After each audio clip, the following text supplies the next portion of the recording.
घेणार आहोत गावखेड्यातील महत्त्वाच्या बातम्यांचा वेगवान आढावा. 36 जिल्हे 50 बातम्यांमधून.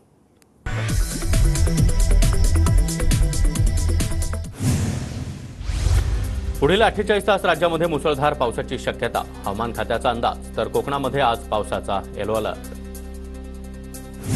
रायगडमधील मुसळधार पावसाचा नागरिकांना फटका. महाड रस्त्यावर पाणी साचल्यानं बराच वेळ वाहतूक ठप्प.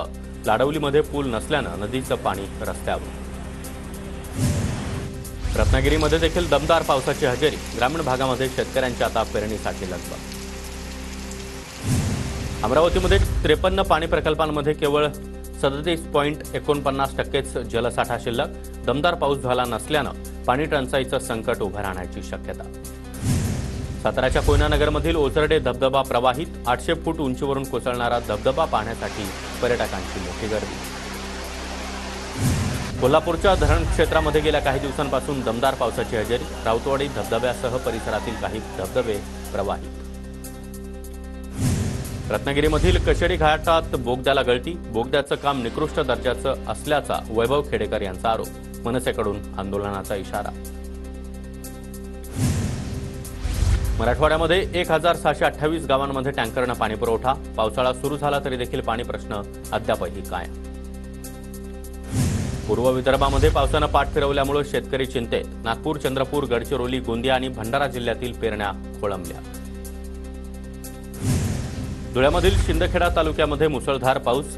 पावसामुळे रोहणे गावामध्ये शेतकऱ्यांचं नुकसान. 270 शेतकऱ्यांचं 237 हेक्टरवरील पिकांचं नुकसान. पंचनामे सुरू. देशामध्ये चालू खरीप हंगामामध्ये कापूस उत्पादनात घट होण्याचा अंदाज. यंदा 325.22 लाख गाठींचं उत्पादन होण्याची शक्यता. मावळमधील पवना नदीकाठच्या परिसरामध्ये भात लागवडीला सुरुवात. येळशे गावामध्ये शेतामध्ये कृषी अधिकाऱ्यांच्या उपस्थितीमध्ये पहिली भात लागवड करण्यात आली. भाजप आमदार समाधान आवताडे यांची पंढरपूर मंगळवेढा मतदारसंघातील दूध उत्पादकांबरोबर बैठक. दुधाला 5 रुपये अनुदान वाढवून देण्याची मागणी. लक्ष्मण हाके आणि नवनाथ वाघमारे वाशिमच्या पोहरादेवीच्या दौऱ्यावर. ओबीसी महाआघाडीच्या माध्यमातून हाकेंचा अभिवादन दौरा. सकाळीच हाके यांच्याकडून भेटीगाठींना सुरुवात. एसटी प्रवर्गातून धनगर समाजाला आरक्षण मिळण्यासाठी तहसील कार्यालयासमोर 8 दिवसांपासून उपोषण. चाळीसगावचे पवार गटाचे नेते राजीव देशमुख यांनी घेतली उपोषणकर्त्याची भेट.